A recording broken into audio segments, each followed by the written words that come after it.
Hello and welcome to another fun-filled edition of Adam's Music Box, where today I want to talk about how a totally non-disco band ended up producing the best ever disco album.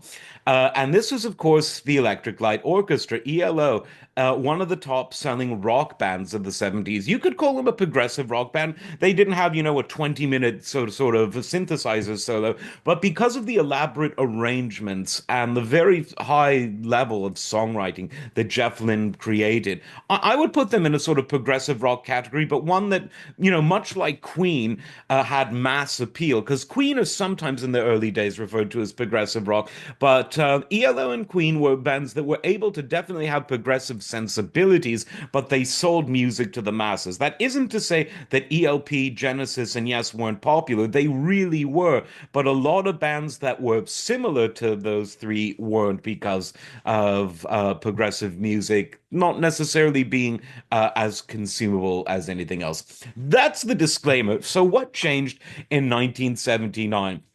Well, let's look at ELO's previous album, their magnum opus, if you will, Out of the Blue, a double LP powerhouse of some of the best ELO music ever. It had a hit, Mr. Blue Sky. It had a sort of progressive style suite of music. It had ballads. It had instrumentals. It had it all.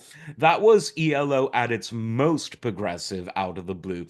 And for the next album, they did the entire, they did a 180. They said, let's look at the kind of music that's really dominating the pop charts in the late 70s.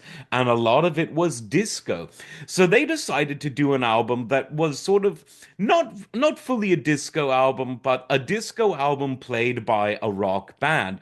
And the result is Discovery. And the title, so I've been told, is a pun, Disco very disco discovery. If you're apoplectic, it's going to make you schizophrenic, or something like that. But the what made the album special and what made it such a huge seller is that um, it was really good. And this goes back to something I was talking about the other day. A good song is a good song no matter what the arrangement is, whether you play it in a disco style, a rock style, a classic pop style, a heavy metal style, a hip hop style, a soundtrack, instrumental style. A good song is a good song.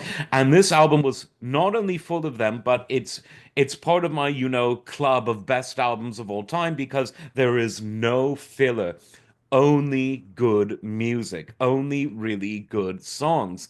And again, it was super popular among ELO's audience. It produced a huge single, Don't Let Me Down. Or don't bring me down, rather. It's one of those days, folks. I can I still have Joe Biden moments, even though he's gone.